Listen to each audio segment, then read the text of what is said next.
The Catholicism of Joyce. I will tell you what I will do and what I will not do. I will not serve that in which I no longer believe, whether it call itself my home, my fatherland, or my church.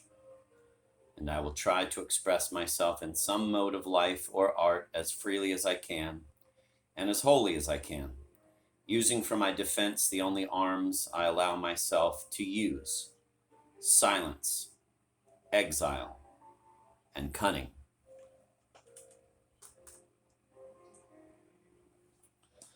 With Stephen's confession to Cranley, the young Joyce proposes his own program of exile. The assumptions of Irish tradition and Jesuitical education lose their value as rules.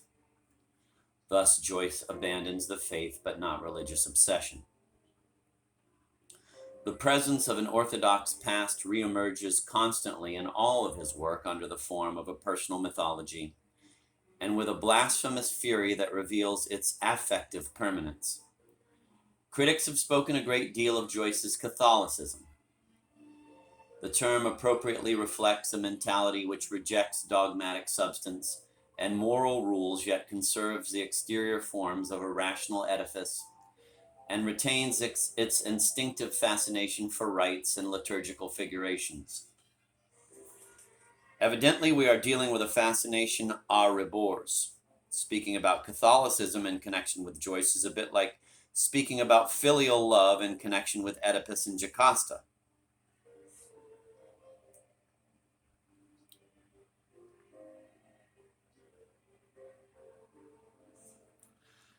When Henry Miller insults Joyce, calling him the descendant of a medieval erudite with priest's blood and speaking of his hermit's morality and the onanistic mechanism that such a life comports, he identifies, with paradoxical treachery, a distinctive feature of Joyce.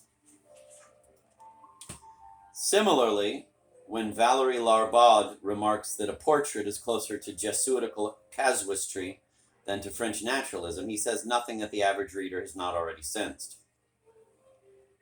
But a portrait reflects something more. The narration, which is turned to liturgical time, the taste for sacred oratory and moral introspection convey not only the mimetic instincts of the narrator, but also an all-pervasive psychological mood. The style, imitating that of a rejected position, does not succeed as an indictment of Catholicism. It was not by chance that Thomas Merton converted to Catholicism upon reading A Portrait, thereby taking a road opposite that of Stephen's. This was possible not because the ways of the Lord are infinite, but because the ways of Joycean sensibility are strange and contradictory, with the Catholic thread surviving in a vague, abnormal manner. Buck Mulligan opens Ulysses with his, quote, introibo ad alter Dei, end of quote, and the Black Mass is placed at the center of the work. The erotic ecstasy of Bloom and his lewd and platonic seduction of Gertie McDowell are in counterpoint with the moments of the Eucharistic ceremony performed in the church near the beach of Reverend Hughes.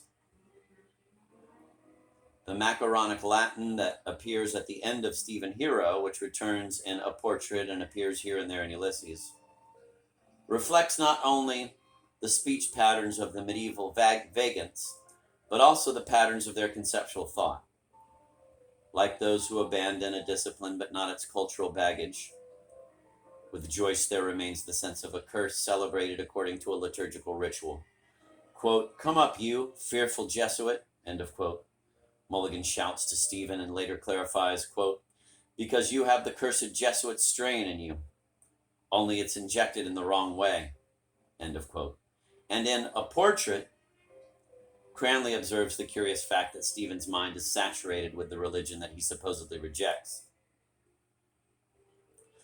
Similarly, references to the liturgy of the Mass appear in the most unexpected ways at the center of the puns which are woven throughout Finnegan's Wake.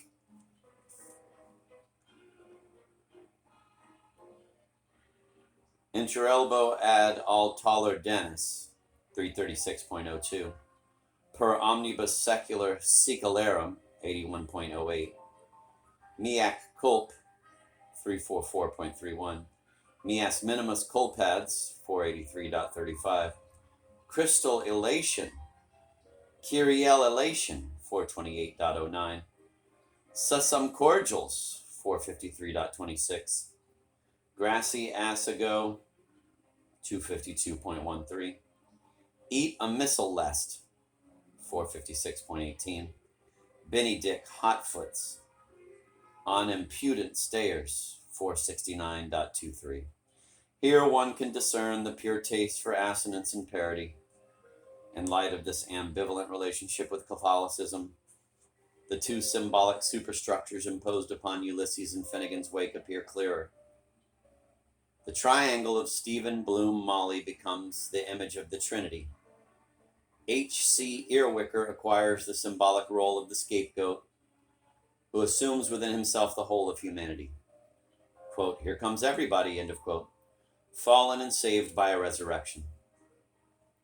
Stripped of any precise theological nature involved in all myths and religions, the symbolic figure of HCE assumes coherence by respect of an ambiguous relationship to a Christ who is deformed by historical awareness and identified with the very process of history. C. Robinson, 1959. In the heart of this same evolving cycle of human history, the author feels as victim and logos, quote, in honor bound to the cross of your own cruel affliction, end of quote.